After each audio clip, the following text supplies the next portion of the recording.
नमस्ते दोस्तों। ये सवाल आप देखोगे तो बोलोगे सवाल नहीं बवाल है।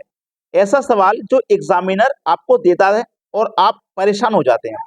देखिए, तीन संख्याएं 5, 7, 9 के अनुपात में है और उनका एलसीएम इतना है। उनका एचसीएफ क्या होगा? यही तो पूछा जा रहा है, एचसीएफ क्या होगा। बहुत अच्छा सवाल है, परेशानी की इसमें कोई बात नहीं है। देखिएगा, ये एलसीएम है तो ये संख्या का भी एलसीएम ले लो। 5 गुने 7 गुने 9। भाई संख्याओं का मल्टीप्लाई कर दो। सभी संख्याएं विषम हैं तो अनुपात इनका जो मल्टीप्लाई होगा वही एलसीएम होगा। ठीक है, इधर एलसीएम है 3, 4, 6, 5, 0। यही तो एलसीएम है। तो इस एलसीएम में इस एलसीएम से भाग कर दीजिए। ठीक है, अब चलिए, कर दिया मैंने भाग। अब 5, 7, 9 का अगर आप एचसीएफ निकालोगे तो 5, 7, 9 का एचसीएफ कितना आएगा? 1 आएगा। तो 1 से इसमें मल्टीप्लाई कर दो, बात खत्म, सवाल भी खत्म। 7 से कटाओ सबसे पहले। 7 से कटाओ, 7 चौक 28, 6 बचेगा 66, 7 निम 63, 3 बचेगा 35, 7 पंजे 35 और 1 ही 0 आ गया। ठीक है, चलिए फिर कटाइए। चलिए 5 से कटाते हैं। 5 निम 45, इधर लिख देता हूँ। 5 निम 45, 4 बचेगा 45, 5 निम 45 और 1 ही 0। बटे में क्या है? 9। 9 से घटाओ, 9 1 कम 9, 9 1 कम 9 और 1 0, 110।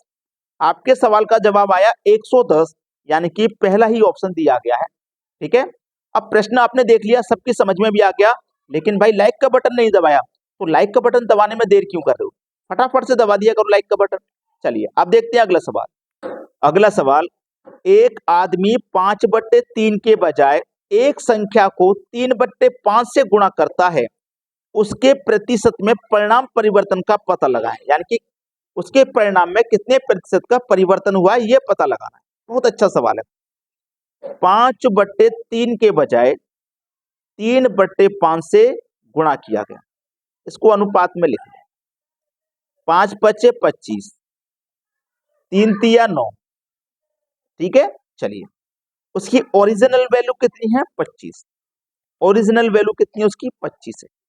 ठीक है, और यहाँ पे वैल्यू कितनी है? 9। कितनी कमी आई है? ओरिजिनल वैल्यू से कितनी कम आई है? 9 है। तो कितनी कम आई है? ये 25 से 9 आई है। कितना कम आई है? 16 कम आई है। कितने पर? 25 पर। और प्रतिशत के लिए 100 से गुना। 25 से 100 कटाओ 4 बार में, 16 चौके 64। 64% का प्रतिशत परिवर्तन है, यानी कि बी ऑप्शन है आपके सवाल का सही जवाब। सभी बच्चों को ये सवाल समझ में आ गया? नहीं किया लाइक तो भाई मैं फिर से याद दिला रहा हूं, ये जो आपका अंगूठा है ना, इसे लाइक वाले बटन पे दबा दो।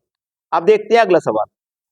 अगला सवाल है, 32 की पावर 5 प्लस 2 की पावर 27 किससे भाज्य है? कौन सी संख्या ऐसी है जो इनको भाग कर देगी पूरा पूरा? बहुत अच्छा सवाल होने वाला है ये। इस 32 को ना आप 2 की पावर 5 लिख सकते हैं। 2 की पावर 5 का मान 32 होता है ना, और इसकी पावर है 5, प्लस यहां दिया गया 2 की पावर 27। ठीक है, चलिए अब पावर का पावर से मल्टीप्लाई होगा तो 2 की पावर कितनी हो जाएगी? 5 गुने 5 25 हो जाएगी, और इधर है 2 की पावर 27। अब देखो, इसमें से 2 की पावर 25 और 2 की पावर 25 इसमें भी है, तो आप 2 की पावर 25 को कॉमन ले लेंगे।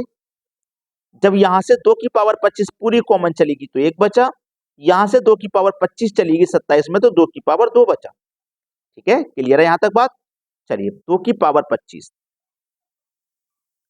इंटू 2 की पावर 2 का मान 4, उसमें जोड़ दो 1, कितना आ जाएगा? 5।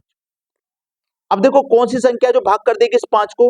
भाई 5 को कटाने वाली तो कोई संख्या नहीं है, नहीं है ना कोई संख्या, तो कोई बात नहीं, यहां से एक पावर इधर दे देंगे। 2 की पावर 24, 25 में से 24 ले लिया, एक इधर दे देते हैं, तो 1 2 इधर दे देते हैं, गुने 5। 25 में से एक हमने 2 इधर दे दिया, हमारे पास 25 2 थे ना, 1 2 हमने इधर दे दिया, तो 2 की पावर 24 इंटू 5 दूनी 10। अब इस 10 को कौन सी संख्या भाग कर देगी? 10 कर देगी। बात समझ में आ गई? तो अगर ऐसा प्रश्न में आ जाए कभी कि यहाँ पे कोई भी संख्या इसको भाग नहीं कर रही है, तो इसमें से एक संख्या इधर दे के देख लो। एक संख्या जब आप इधर दे लोगे ना तो जरूर कोई ना कोई संख्या भाग कर देगी। ठीक है, तो भाई मैं फिर से याद दिला रहा हूँ, लाइक का आप बटन का ध्यान नहीं रख रहे हो, बिल्कुल भी लाइक नहीं कर रहे हो, शेयर नहीं कर रहे हो। ठीक है, इतना काम तो कर दो भाई, लाइक और शेयर का। ठीक है, वीडियो इतना ही है। वीडियो देखने के लिए बहुत बहुत धन्यवाद।